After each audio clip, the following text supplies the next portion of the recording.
কেমন হবে যদি গেমসের নন প্লেয়েবল ক্যারেক্টারগুলো খেলতে শুরু করে? কেমন হবে যদি জিটিএ বাই সিটির মতো গ্যাংস্টার টাইপ গেমগুলোতে যে নন প্লেয়েবল ক্যারেক্টারগুলো আছে সেগুলো গ্যাংস্টারদেরকে মারতে শুরু করে বা গ্যাংস্টারদেরকে মেরে ভালো ভালো কাজ করতে শুরু করে? তাহলে আসলে এই গেমসের প্রোগ্রামটা কেমন দেখাবে এবং গেমসের মধ্যে কি কি চেঞ্জ আসতে পারবে এবং গেমসগুলো কতটা রোমাঞ্চকর হয়ে উঠবে, এরকমই একটি কাহিনী নিয়ে নির্মিত মুভি দ্য ফ্রি গাই।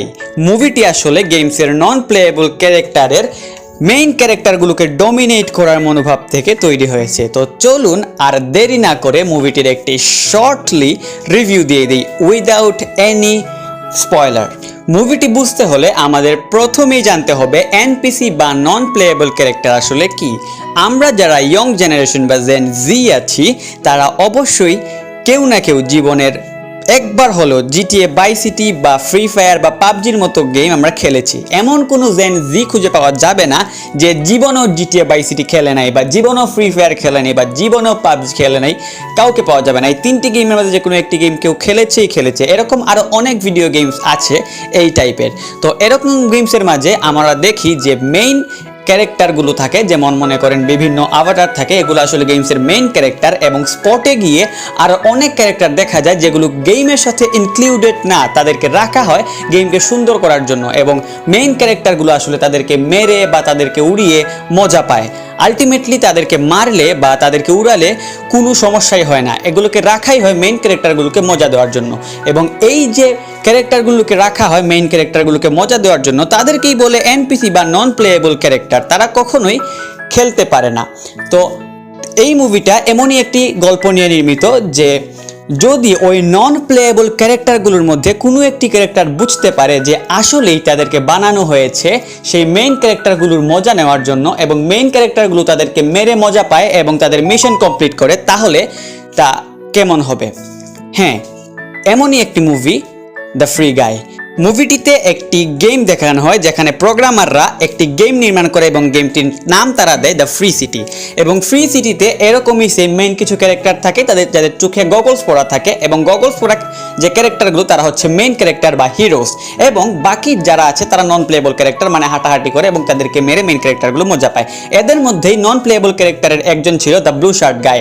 সে আসলে ছিল ওইখানে একটি ব্যাংকের কর্মচারী, কিন্তু প্রতিদিন তার জীবন খুব ক্যাজুয়াল ছিল, মানে প্রতিদিন ঘুম থেকে উঠে প্রোগ্রামে যা আছে তা সে করে এবং এরকম করতে করতে একটি সার্কেলে পড়ে যায় এবং সে বুঝতে পারে যে আসলে সে প্রতিদিন একই কাজ করছে এবং সে আসলে জানতে চায় যে এরকমটা কেন হচ্ছে। তখন নন প্লেয়েবল ক্যারেক্টারটা আসলে তার মস্তিষ্কের মাঝে এটা সেট করে যে না, আমার এরকম থাকলে হবে না। তখন সে চিন্তা করে যে আমি কি পারবো সেই মেইন ক্যারেক্টারগুলো হতে। তখন সে দেখে যে প্রত্যেকটা মেইন ক্যারেক্টারের চোখেই সানগ্লাস পরা, মানে একটি গগলস পরা। তখন সে বুঝতে পারে যে ওই গগলসটা নিয়ে নিলে হয়তো আমি সেই মেইন ক্যারেক্টারগুলোর মতো হয়ে যাব।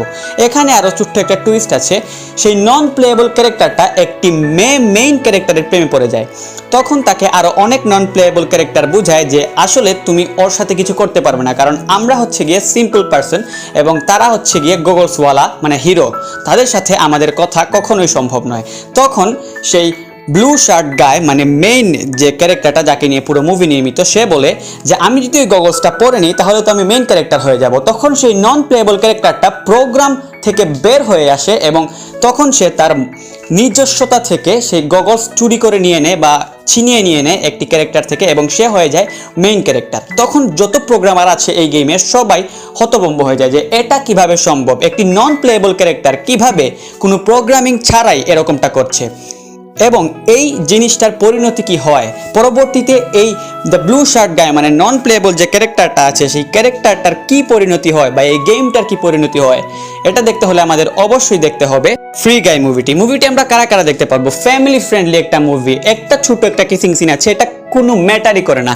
ছোট থেকে বড় সবাই একসাথে বসে ফ্যামিলি নিয়ে মুভিটি দেখার মতো এবং ছোট থেকে বড় সবাই মুভিটি রিলেট করতে পারবে। যারা নন প্লেয়েবল ক্যারেক্টার চিনেন না কোনো সমস্যা নেই, সব জেনারেশনের জন্য এই মুভিটা। এবং মুভিটার লাস্টে একটা সুন্দর মেসেজ থাকে, যে মেসেজটা আসলে আমাদের সবার জীবনেই গুরুত্বপূর্ণ।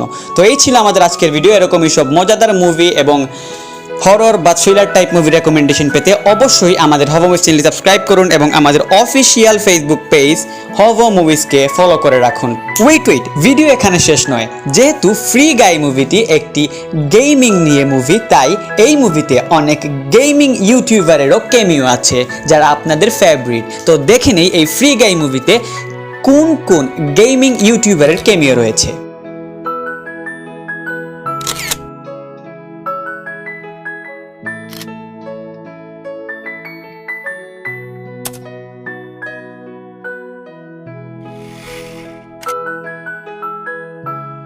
And the last one, our most favorite, Captain America.